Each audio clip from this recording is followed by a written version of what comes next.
Welcome everyone back to another Battlefield 4 informational video. So today we've got information about the Second Assault expansion pack and what might be in it to do with maps. So there was this poll or survey, whatever you want to call it, with the question, what 4 Battlefield 3 maps do you want to see in Battlefield 4, the expansion pack Second Assault? So if you do want to tell me before I read these out what you would like to see, then maybe compare them to what was actually chosen. So starting off with Grand Bazaar, that had 2,52 votes, which is surprising. Caspian Border coming at just under 2,500. Sienna Crossing just over 2,000. No Shark Canals, or Nose Hair Canals, as it's put, only has 1,500, which I'm very happy about.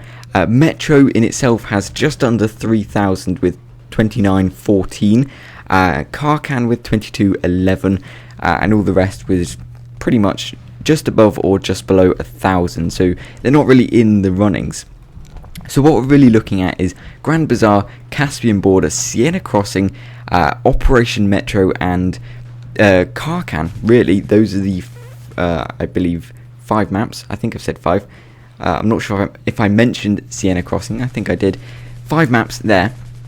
What could be picked from? I don't think they'll do Carcan, as it is an expansion pack map coming in back to Carcan, so I don't think they'll bring back those type of maps in expansion packs. I think they'll bring back just base game maps, so that is Metro, Sienna Crossing, Caspian Border, and Grand Bazaar. Now there was a comment on this saying Metro and Caspian Border are runaway favourites. Now that does kind of imply that Metro and Caspian Border are probably going to be 2 confirmed maps at least. Those 2 are most likely going to come back, and if they do, to be honest, Metro I'm pretty happy about, because with Frostbite 3 and what we've seen in the Siege of Shanghai at least gameplay, where if you remember that pillar came down, the roof came down, so did the tank. Now if you can imagine that in Metro, where there's hundreds of pillars, but say certain ones can come down, not all of them, you don't want to bring the whole Metro to its ground,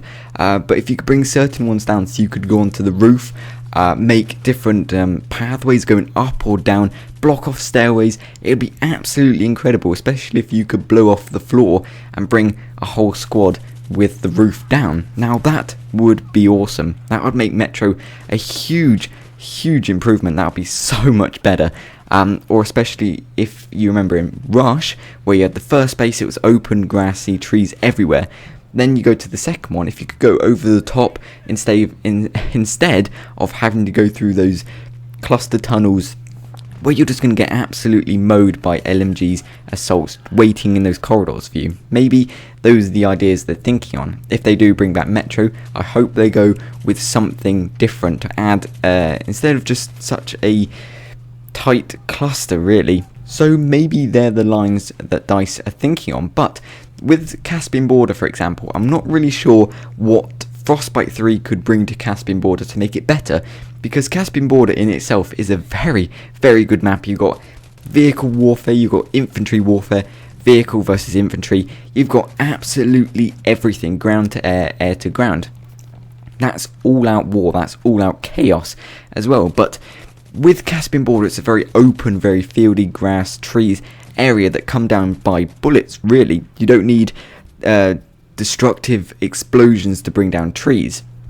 So I'm not really sure with the power of Frostbite 3, as we saw in Siege of Shanghai, what it could bring to Caspian Border, as there's not many buildings to explode, and where there are buildings, grenade launchers can blow holes in walls already, so there wouldn't really be any destructive elements added to those parts of the map. But there is one tower, as we know, that you can climb on when you're a sniper, that does come down at a certain point in the match, and it destroys things, pretty much. If you're in the way of it, you're going to get flattened like a pancake. So maybe in Frostbite 3, it could allow players to bring down that tower with rockets from a helicopter, C4, tank shells, maybe something on those lines. But still, there's not really much destruction in Caspian Border. Either way, I'd love to see it return in Battlefield 4 with new vehicles, more vehicles, maybe not new vehicles, but more just more vehicles, really, more players on it, especially as I've been playing on console. But those are just speculations and rumours. I don't really know what they might do. Even if they decide to bring back maps, they may not be those. If they decide to change, they may not even decide to bring back maps. But with the name Second Assault, it does kind of imply that they're going to have a remake of maps, a map pack based on remade maps from Battlefield 3, because Second Assault implies they're repeating the attack they did already. So there you go, there's some food for thought. But I do want to talk about, lastly, battle packs. Now, this was a controversial topic for me, at least, because I wasn't sure how they were going to be implemented into the game. Now, as EA does control Mass Effect, it could be possible they could have gone on the same lines of Mass Effect 3 did. Now, in Mass Effect 3, if you haven't played it, which is totally understandable, but in there you have to earn in-game credits, points in-game, essentially digital money, and you can buy these packs that have weapons, characters, you name it, it has it in there to increase your customization options. So it wouldn't be out of the blue for EA to do this with Battlefield 4, but apparently what's going to happen with these battle packs is when you level up, and this is for everyone, as soon as you reach certain stages in your levelization process, you will unlock these battle packs that have unique knives, dog tags, camos, I presume uniforms, or character customization options, attachments possibly. I'm not really sure about weapons. That might or might not, I'm not really sure. But either way, you have these customization options that come in this pack, and once you level up, you get these battle packs, which is really awesome to see that they're making rewards for you leveling up to hopefully promote leveling up and making people want to keep leveling up. So you get these rewards at certain levels. I don't presume they're going to come at every so often, every opportunity to level up. You're not going to get one. It's going to be at certain points, like once you reached Colonel, which is 45. After there, every so often, every 25 I think levels, you got a dog tag and a new one after that to keep you going. It wasn't much, but it was the little things that count. So either way, that is all the information I have for you today. I do hope you enjoyed the video. Thank you for watching, and as always, until next time.